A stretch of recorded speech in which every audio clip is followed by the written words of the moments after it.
Bienvenue dans votre chaîne préférée, l'information en temps réel, la République de l'info. Avant de commencer, n'hésitez pas de vous abonner à la chaîne et d'être courtois dans les commentaires. Ivoiriens et Maliens sont plutôt optimistes depuis le 22 décembre, date à laquelle une forte délégation ivoiro-togolaise a été reçue par le président Assimi Goïta au sujet des militaires ivoiriens capturés le 10 juillet 2022 à l'aéroport international Modibo Keïta Sénou, avant qu'il déclenche l'opération pour laquelle Alassane Dramane Ouattara et Emmanuel Macron les avaient envoyés pour déstabiliser les autorités de la transition malienne.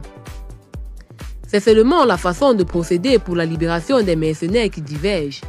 Pour les Maliens, après avoir acquis la certitude que toutes les actions qu'il avait envisagées avec ses complices pour faire libérer de gré ou de force Alassane Dramane Ouattara,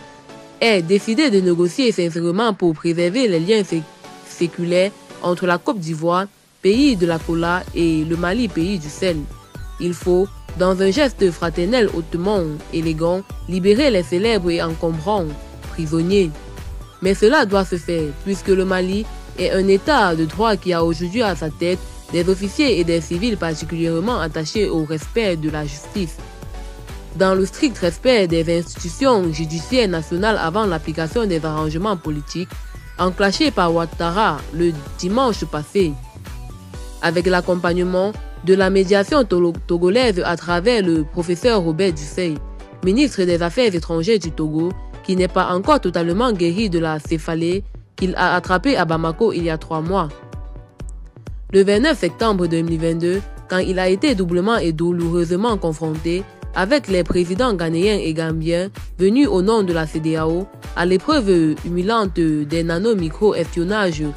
qu'on leur a retiré de dessous les chapeaux, cravates et ceintures, puis aux preuves irréfutables qu'il s'agit bien de mercenaires capturés et non des militaires destinés à la relève du contingent ivoirien de la MINUSMA. Ensuite, les Maliens ne souhaitent pas que les autorités se fassent humilier devant l'opinion publique internationale car ils considèrent Ado comme un rusé capable de tous les coups.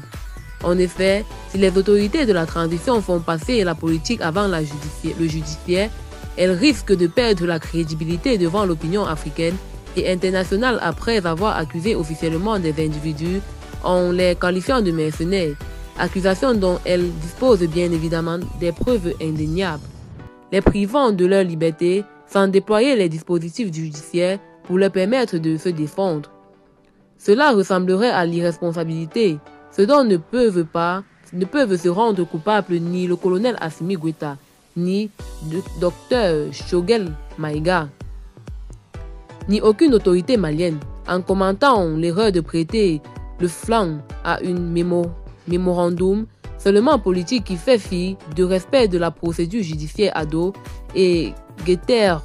auront raison d'accréditer la thèse du chantage éhonté et ne manqueront pas d'exploiter avec cynisme cette faille. Mais il faut espérer que nos autorités ne soient pas dupes des arguments faussement humanitaires du président ivoirien et qu'elles soient plus intelligentes.